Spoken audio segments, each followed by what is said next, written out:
Hello guys, അപ്പോൾ ഇന്ന് നമുക്ക് 2 ടാസ്കുകളുണ്ട്. ഒന്നാമത്തെ ടാസ്ക് എന്ന് പറഞ്ഞു കഴിഞ്ഞാൽ ആയിരിക്കുന്ന തുണി എത്രയും കഴിയണം. രണ്ടാമത്തത് നമ്മളുടെ ഒരു മുതലാളിയുടെ വീട്ടിലെ വാച്ച് എത്താൻ പോകണം. അപ്പോൾ എങ്ങനെയാണ് പോവല്ലേ? കമോൺ.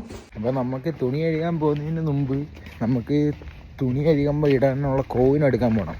പിന്നെ ആദ്യമേ ATM പോകണം. അപ്പോൾ അവിടെ ചെന്നിട്ട് വേണം.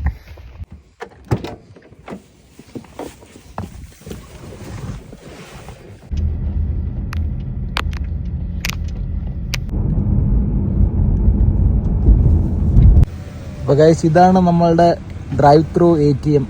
ഇവിടെ കണ്ട നമുക്ക് വണ്ടിക്കകത്ത് ഇരുന്നുകൊണ്ട് തന്നെ പൈസ എടുക്കാൻ പറ്റും. കാരണം അതിൽ പൈസ കിട്ടി. അപ്പോൾ ഗൈസ്, ഇതാണ് നമ്മുടെ മുതലാളിയുടെ വീട്. ഇതിൻ്റെ ബാക്ക് സൈഡിലാണ് നമുക്ക് പോച്ച എത്താനുള്ളത്. ഗൈസ്, നമ്മളെ വണ്ടി കിട്ടി.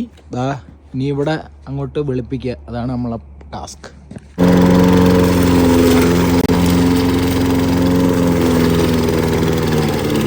വണ്ടിയുടെ ഫ്യൂൽ തീർന്നു പോയി ഗൈസ്. നമുക്ക് ആ ഫ്യൂല് നമ്മളെ ജോലായിട്ട് സെറ്റ് ചെയ്ത് തന്നിട്ടുണ്ട്. നമ്മളത് ഇങ്ങനെ ആക്കിയിട്ടുണ്ട്. എൻ്റെ ബാക്കിലത്തെ ഇവിടെയൊക്കെ കണ്ട, ഇവിടെ ഒന്നും ചെയ്യാനുള്ള സമയവും ഇല്ല, പിന്നെ എണ്ണയും തീർന്നു പോയി. പക്ഷെ അത് സീനില്ല. നാളെ എനിക്കിപ്പം 12 മണിക്ക് ജോലിയുണ്ട്. അതുകൊണ്ടാണ് നാളെ വന്ന് ഇവിടെ ഇത്രയും സെറ്റ് ചെയ്ത് ക്ലീൻ ചെയ്യുന്ന വീഡിയോ ചെയ്യുന്നതായിരിക്കും. അപ്പോൾ നാളെ കാണാം. ഏകദേശം നമുക്കിനി 20 മിനിറ്റ് ഉണ്ട്. 20 മിനിറ്റിനകത്ത് വീട്ടിൽ ചെന്ന് റെഡിയായി ജോലിക്ക് പോകണം. അതൊക്കെ നിസ്സാരം. അപ്പോൾ നാളെ കാണാം. ബൈ.